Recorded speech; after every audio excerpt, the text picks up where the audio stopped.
What we talk about all day, every day, except it's not force, it's source. And source never forces. Source just is, and you let it in. We're going to have you take that shirt off, actually. So, what's on your mind? Good morning, Abraham. Thank you. Love you.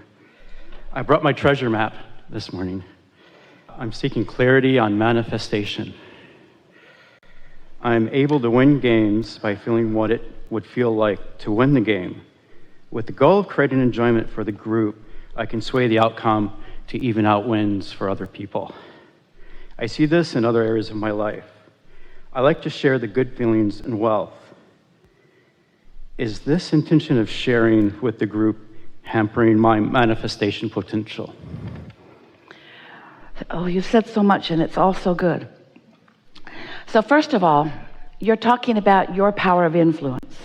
You're talking about life helping you to identify a desire and you coming into complete alignment with it, and therefore finding influence,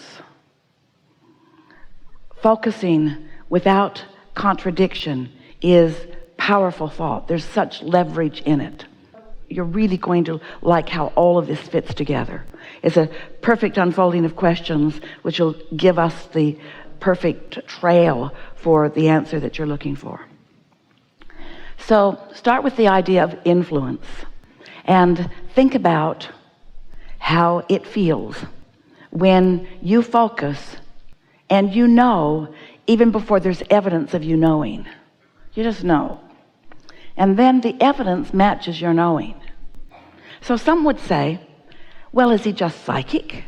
Did he tap into something that was already known, or did he influence the outcome? And we say both of those things happen all the time. But in the context of your question, when we're talking about influence, we're talking about you deciding and you having decided enough and gained enough confidence in your own decisions and enough belief in your own desires that there is not just desire or hope, there is knowing. So there's no contradiction, just that powerful, leveraged, focused thought energy. You are absolutely influencing outcomes, or the way we like to say it, you're creating your own reality. So now you bring others into the equation, and that's when it becomes a little more important that you have your steady alignment, because it's not what others think about what you're doing that hinders you, or that contradicts your energy, or that adds clutter to your vibration. It's what you think about what they think that does that.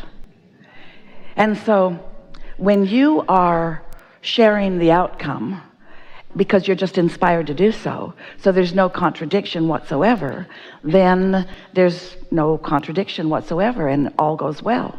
But if you start having second thoughts about it, largely because of what they have to say with you about it, in other words, if you allow them to put any pressure on you and you take that on, then you just lose your own connection, and therefore you do not have as clear of leverage, and therefore your power of influence is not as strong.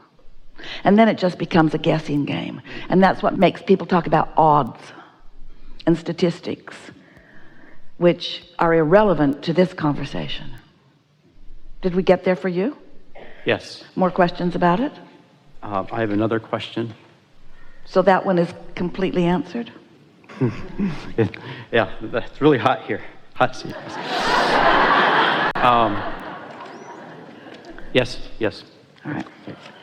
I'm seeking the balance point between deliberately pre-paving and allowing source to fill in my grid.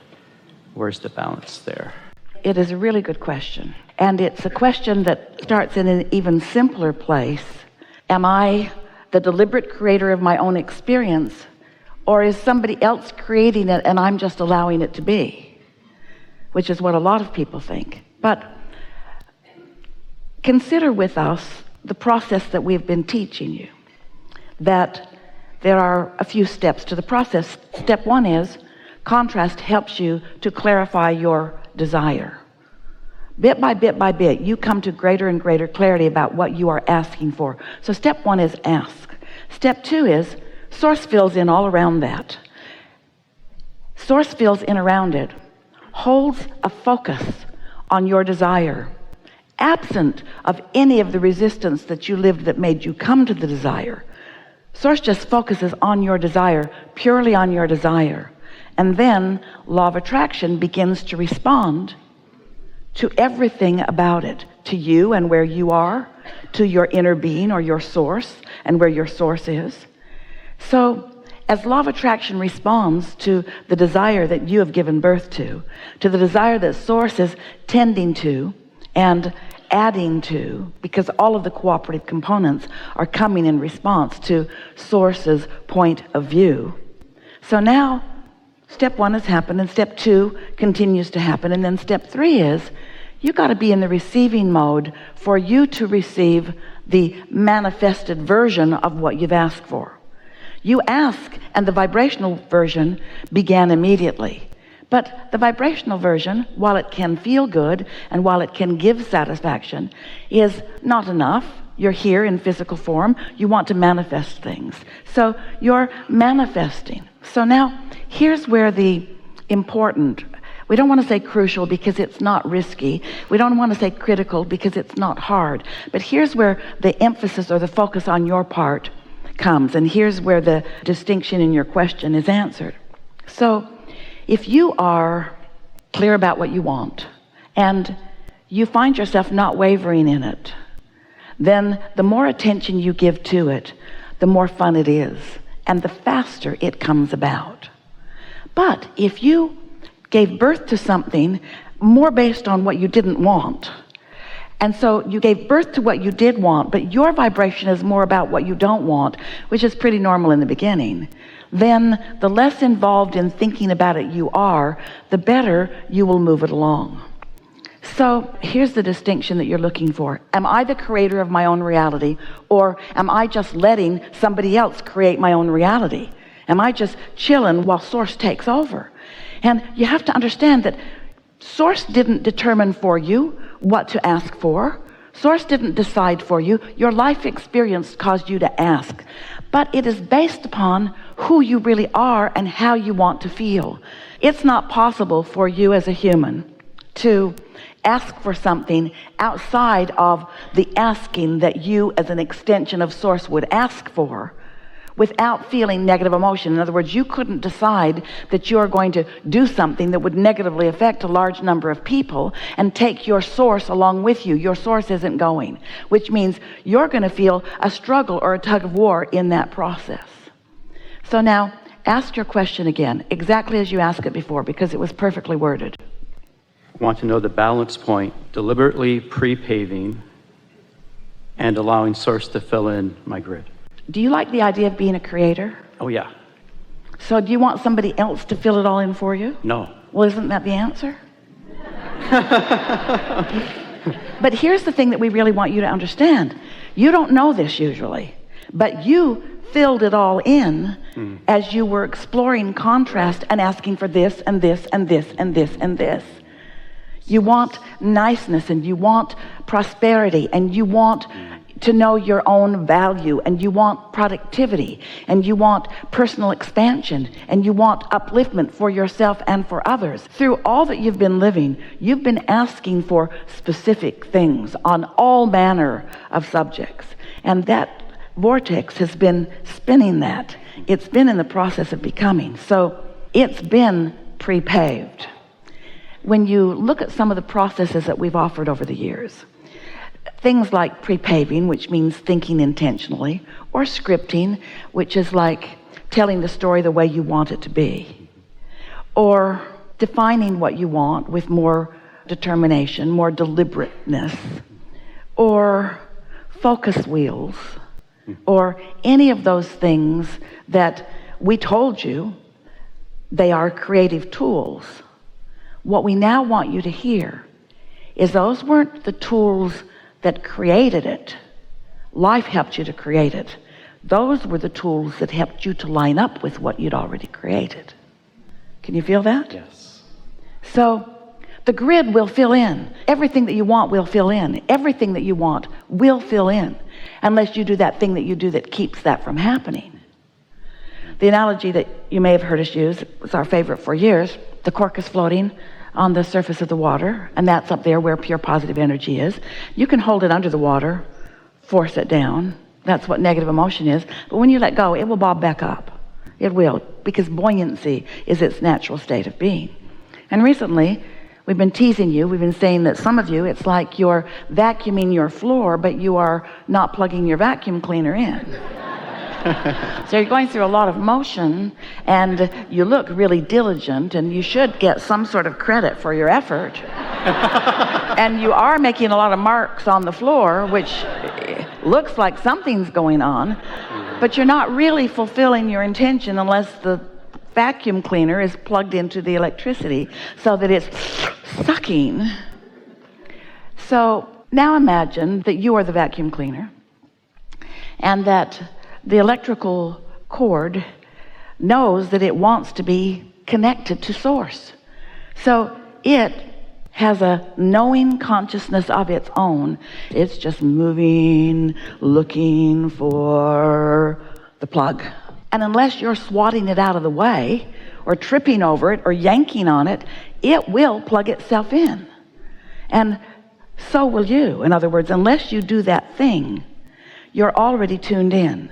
And when you're tuned in, then things are working out for you. So really what you're helping us to begin this segment, just in the way we like to, is we want you to see the big picture of how you've come to explore and to decide and to ask and to get the energy flowing. And you've come, and these are the words that we think are maybe the most productive in your mind, you've come to turn thoughts to things. You've come to consider life and to think about it and to observe it in order to decide, and then to focus once you've decided.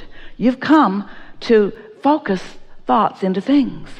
And so what we want you to feel in your question is, how actively involved do you want to be as you turn those thoughts to things? Because there's something to be said for just asking in general terms about living happily ever after and not getting in your way of that and wonderful things happening to you.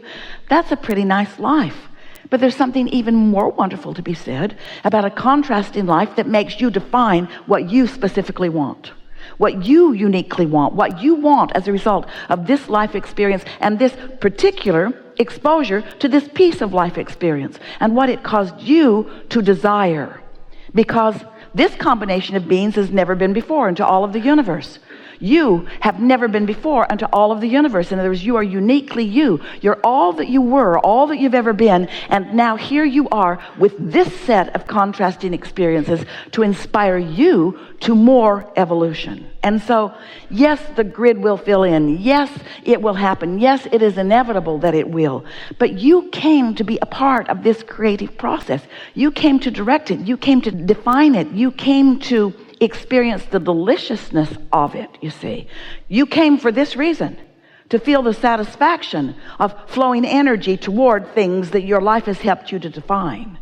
And so we think deliberate creation has much more potential for the satisfaction that is the primary reason that you came, than just to come bipping along, living happily ever after, and just let good things come to you, while that's not a bad life either. Most humans choose another option.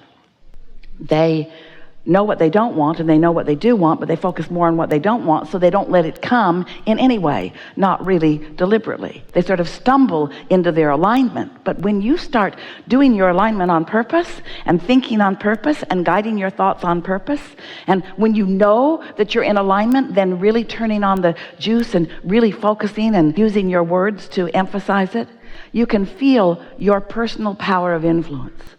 It's so wonderful when you tap into the energy that creates worlds, and you witness the energy that creates worlds responding to you on your behalf. There is nothing more delicious than that.